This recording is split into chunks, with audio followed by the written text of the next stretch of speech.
ఓం మహాగణాధిపతయే నమః. ఓం గురుభ్యో నమః. ఓం శ్రీమాత్రే నమః. పరమేశ్వర స్వరూపమైనటువంటి జ్యోతిష, వాస్తు మరియు ఇతర అనేకమైనటువంటి శాస్త్రములను మనకు అందించినటువంటి మహర్షులకి నమస్కారం. హయగ్రీవ హయగ్రీవ హయగ్రీవేతి యో వదేత్తస్స నిస్సరతేవాణి జన్మకన్యా ప్రవాహవత్. అరుణాం కరుణాతరంగితాక్షీం ధృతపాశాంకుశపుష్పబాణచాపాం అనిమాదివిరావృతాం మయూకై అహమిత్యేవ విభావయే భవానీ.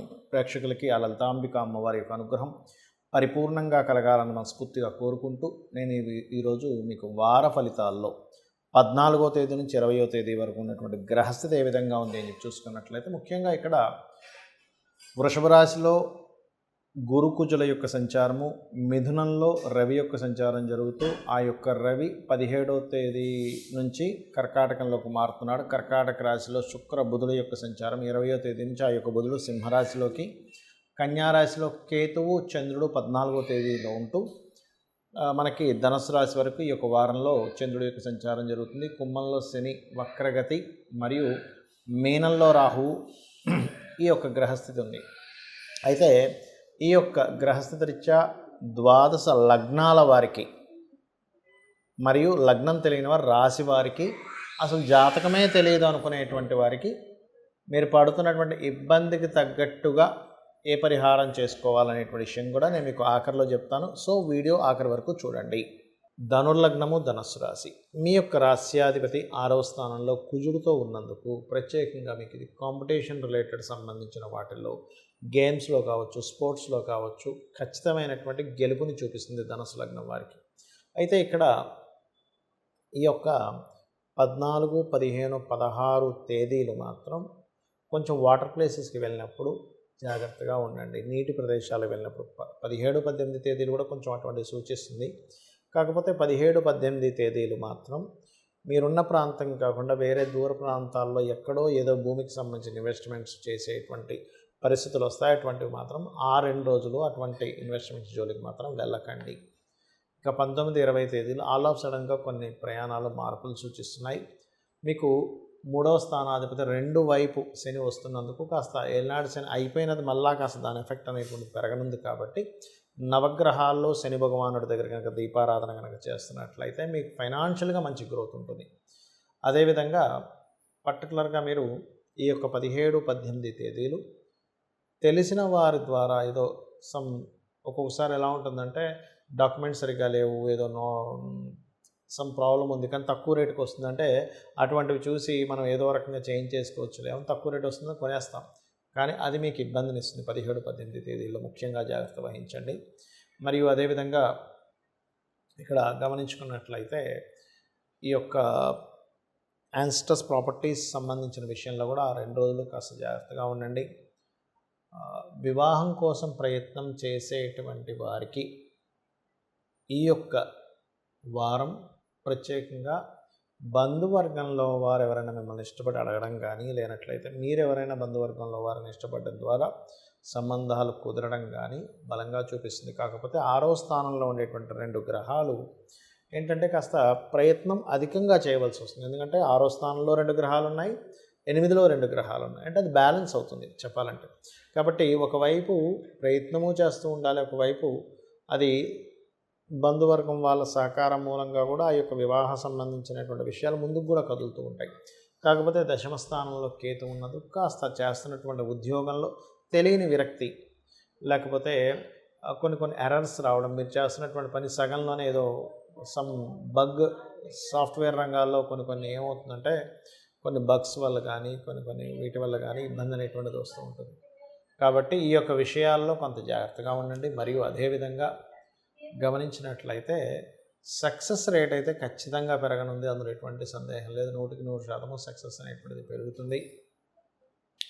మరియు మరొక విషయం ఏంటంటే ఇక్కడ ఈ యొక్క రాశి వారికి అంటే ధనస్సు లగ్నం వారికి ప్రత్యేకంగా మీరు మీ యొక్క చుట్టూ ఉన్నవారు అనవసరంగా శత్రుత్వ సంబంధంగా అనుకోకూడదు అనుకుంటే సూర్య భగవాను చూస్తూ ఓం మిత్రాయ నమః అనుకుంటూ ఉండండి. 2వది లక్ష్మీ నృసింహస్వామి యొక్క ఆరాధన చేయండి, అన్ని విధాలా బాగుంటుంది. చాలామందికి జాతకం తెలియదు, వాళ్ళ లగ్నం ఏంటో రాసి ఏంటో కూడా తెలియదు. మరి అలాంటి వాళ్ళు ఏ ప్రాబ్లంకి ఏ దేవతారాధన లేదా ఏ గ్రహారాధన చేసుకోవాలని మీకు 1 by 1గా చెప్తాను. పాయింట్ నెంబర్ 1, మీకు ప్రమోషన్స్ రావట్లేదు. సింపుల్గా ఏం లేదు, సూర్య భగవానుడి దగ్గర దీపారాధన చేస్తూ సూర్య నమస్కారాలు చేస్తూ ఉండండి. ఇది ఆరోగ్యానికి ప్రమోషన్స్ కూడా పనిచేస్తుంది. పెద్ద మీ యొక్క సుపీరియర్స్తో ఉండేటువంటి స్ట్రెస్కి కూడా పనిచేస్తుంది. అలా కాకుండా మానసికమైన ఇబ్బందులు ఎక్కువగా ఉన్నాయి, అభిషేకం చేయండి శివునికి. చంద్రగ్రహం దగ్గర దీపారాధన చేసుకోండి. గోవుకి ఏదైనా మీరు ముల్లంగి లేదా కీరా లాంటి పదార్థం తినిపిస్తూ నిత్యము మెడిటేషన్ చేయండి. ఓం మనస్వినియే నమః అనే నామస్మరణ చేయండి. లలితా సహస్రనామాల్లో అద్భుతంగా పనిచేస్తుంది మీకు ఇది. అయితే మొదటి దానికి మీరు ఇందాక చెప్పాను, ఏది ప్రమోషన్స్ కోసం, దానికి ఏ మంత్రము అంటే ఓం మాణిక్యమకుటాకార జానుద్వై విరాజితాయే నమః. లేదా బిజినెస్లో ఇంప్రూవ్మెంట్స్ కావాలి అని అనుకునేటువంటి వారు బుధగ్రహం దగ్గర దీపారాధన చేస్తూ ఓం ఇంద్రగోప పరిక్షిప్త స్మరతూనా భజంగికాయే నమః అనేటువంటి నామస్మరణ చేయండి. లేదండి నాకు ప్రతిదీ గొడవ అవుతూనే ఉంది, ప్రతి చిన్న విషయానికి మాకు గొడవలు అవుతూనే ఉన్నాయి అనుకునేటువంటి వారు సింపుల్గా ఏం లేదు, మీ కుజగ్రహం ఎక్కడో పాడైంది కాబట్టి కుజగ్రహం దగ్గర దీపారాధన చేస్తూ, కుజ బుధ 2 గ్రహాల దగ్గర దీపారాధన చేస్తూ చక్కగా సూర్య భగవాను చూస్తూ, అది మీ రిలేషన్స్లో ఎవరితో ఇబ్బంది వస్తున్నా, మిస్కమ్యూనికేషన్స్ వస్తున్నా, సూర్యుడిని చూస్తూ మీరు ఓం మిత్రాయ నమః అనే నామస్మరణ చేయండి. అలా కాదండి, గురుబలం లేదంటున్నారు, నాకు గురుగ్రహం పాడైందంటున్నారు, మరియు గురుగ్రహం బలం పెంచుకోవాలంటే ఏం చేయాలంటే ఈ యొక్క నవరాత్రుల్లో అమ్మవారికి గంధముతో అభిషేకం చేయడం, గంధముతో పూజ చేయడం చేయండి. గంధముతో కలిపినటువంటి గంధపు నీటితో శివునికి అభిషేకం చేసిన, దక్షిణామూర్తి ఆరాధన చేస్తున్న, గురుగ్రహం దగ్గర దీపారాధన చేయడము, మరియు గోవుకి ముఖ్యంగా అరటికాయలు గనక తినిపించినట్లయితే ఖచ్చితంగా మీకు గురుబలం పెరిగి తీరుతుంది. దానివల్ల దైవానుగ్రహం ఉంటుంది గురుబలం ఎప్పుడైతే పెరుగుతుందో. అదేవిధంగా శుక్రుడు పాడయ్యాడు మీ జన్మజాతకంలో అంటే సర్వసాధారణంగా దీనివల్ల ఏమిటి ఇబ్బంది అంటే వివాహ సంబంధించినటువంటి విషయాల్లో ఇబ్బంది వస్తుంది, లేదా ఫైనాన్షియల్గా చాలా ఇబ్బంది పడుతున్నాము అన్నప్పుడు శుక్రుడు పాడవుతుంది. అలా కాదు ఫైనాన్స్ కాకుండా అప్పులు ఎక్కువ అవుతున్నాయి అన్నప్పుడు కుజబుధులు పాడవుతారు. అలాంటప్పుడు ఓం సంపత్కరీ సమారూఢ సింధుర వ్రజ సేవితాయ నమః అనే నామస్మరణ చేయండి. మరియు పర్టికులర్గా ఈ శుక్రగ్రహానికి సంబంధించినటువంటి అంటే శుక్రగ్రహానికి దీపారాధన చేయడము, అమ్మవారి ఆలయాలకు వెళ్తుండడం చేస్తూ ఉండండి. లేదా అప్పుల పాలు ఎక్కువగా అవుతున్నాం అన్నప్పుడు ఓం అపర్ణాయే నమః చేయండి. రోగాలు ఎక్కువగా వస్తున్నాయి, బాగా హెల్త్ ఇష్యూస్ వస్తున్నాయి అన్నప్పుడు సింపుల్గా ఒకటే గుర్తుపెట్టుకోండి, బాగా హెల్త్ రిలేటెడ్ సంబంధించిన ఇబ్బంది ఉంది అన్నప్పుడు మీరు చేయవలసింది ఏమిటి అంటే ఒకటే గుర్తుపెట్టుకోండి, శనివారం నాడు గోవుకి బెల్లం తినిపించండి. ఈ శనికి సంబంధించిన దోషం ఉంది, ఈ శని భగవానుడు మీ జన్మజాతకంలో బలంగా లేడు అన్నప్పుడు ఒకటే గుర్తుపెట్టుకోవాలి, మీరు పూర్వజన్మల్లో ఏదో తప్పిదం చేసి ఉంటారు, అందుకే శని యొక్క బలం తక్కువగా ఉంది. అలాంటప్పుడు మీరు లలితా సహస్రనామాల్లో ఓం శ్రీమాత శ్రీ మహారాజ్ని శ్రీమత్ సింహాసనేశ్వరి, లేదు శనికి సంబంధించిన దోషాలు అధికంగా వస్తున్నాయని మీరు ఫీల్ అవుతున్నట్లయితే ఓం అనాకలిత సాదృశ్య చుబుకశ్రీ విరాజితాయై నమః అనే నామస్మరణ చేయండి. అన్ని విధాలు బాగుంటుంది. రాహుగ్రహ సంబంధించిన దోషాలు పోవాలి అంటే అది దానికి ఏమిటి, అసలు ఏం జరుగుతుంది రాహుగ్రహానికి సంబంధించిన దోషాలు ఉన్నప్పుడు అంటే భయం పెరుగుతూ ఉంటుంది, ఫ్రాడ్స్ జరుగుతూ ఉంటాయి, హ్యాకింగ్స్ జరుగుతూ ఉంటాయి.